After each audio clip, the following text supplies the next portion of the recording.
অন্যদিকে লোকসভা ভোটের ফলাফল নিয়ে বৈঠক রয়েছে। বিজেপির 5 সাধারণ সম্পাদকদের নিয়ে যে বৈঠক রয়েছে সেই বৈঠকে রাজ্যের পর্যবেক্ষক সুনীল বনসালো, বৈঠকে অমিতাভ চক্রবর্তী এবং সতীশ ধন্দা রাজ্য সভাপতি নিয়েও আলোচনা হতে পারে। বৈঠক বিজেপির 5 সাধারণ সম্পাদকদের নিয়ে বৈঠক রয়েছে এবং আগামী রাজ্য সভাপতি কে হবে সেই নিয়েও আলোচনা হতে পারে আজকের এই বৈঠকে। লোকসভা নির্বাচনের পর এবার লোকসভা ভোটের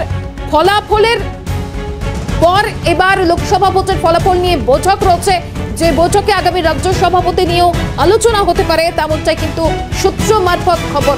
প্রতীশ রয়েছে টেলিফোন লাইনে। প্রতীশ, কি আপডেট রয়েছে? দেখো, আজকে রাজ্য বিজেপির যে নির্বাচনী কার্যালয় রয়েছে অর্থাৎ পদ থেকে সেখানে একটা গুরুত্বপূর্ণ বৈঠক রয়েছে। দুটো বিষয় নিয়ে কিন্তু আজকের এই বৈঠকে আলোচনা হবে। সেটা হচ্ছে যে 2024 যে লোকসভা নির্বাচন হয়ে গেল সেই লোকসভা নির্বাচনের ফলাফল প্রসঙ্গে একটি বৈঠক হবে এবং তার সঙ্গে সঙ্গে আগামী দিনে সুকান্ত মজুমদার তিনি যেহেতু কেন্দ্রীয় প্রতিমন্ত্রী হয়ে গিয়েছে তার জন্য কিন্তু সভাপতির একটা পরিবর্তন হওয়ার সম্ভাবনা রয়েছে জোরালোভাবে। আগামী সভাপতি কে হবেন সেই বিষয় নিয়ে কিন্তু মূলত আজকের এই বৈঠকে আলোচনা হতে পারে। এবং উপস্থিত রয়েছেন এই বৈঠকে সুনীল বনসাল, যিনি এই রাজ্যের বিজেপির অন্যতম পর্যবেক্ষক।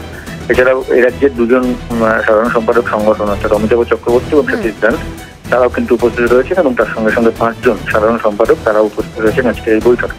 এবং এই বৈঠক কিন্তু 11:30 থেকে শুরু হয়েছে। 5 জন যারা সাধারণ সম্পাদক রয়েছেন অর্থাৎ অগ্নিমিত্রা পাল থেকে শুরু করে লকেট চট্টোপাধ্যায়, জ্যোতির্ময় সিং মাহাতো, জগন্নাথ চট্টোপাধ্যায় সহ যে 5 জন যে সাধারণ সম্পাদক রয়েছে তাদের উপস্থিতিতে এই বৈঠকে অংশগ্রহণ করেছেন বিজেপির তরফ থেকে, কেন্দ্রীয় নেতৃত্বের তরফ থেকে সুনীল বনসাল। বেশ, সেই বৈঠকের পর কি কি তথ্য উঠে আসে সেদিকে অবশ্যই নজর রাখো। প্রীতিশ, আপাতত ধন্যবাদ তোমাকে। আজ লোকসভা ভোটের ফলাফল নিয়ে বিজেপির 5 সাধারণ সম্পাদকদের নিয়ে বৈঠক এবং যে বৈঠকে একাধিক বিষয় নিয়ে আলোচনা হবে।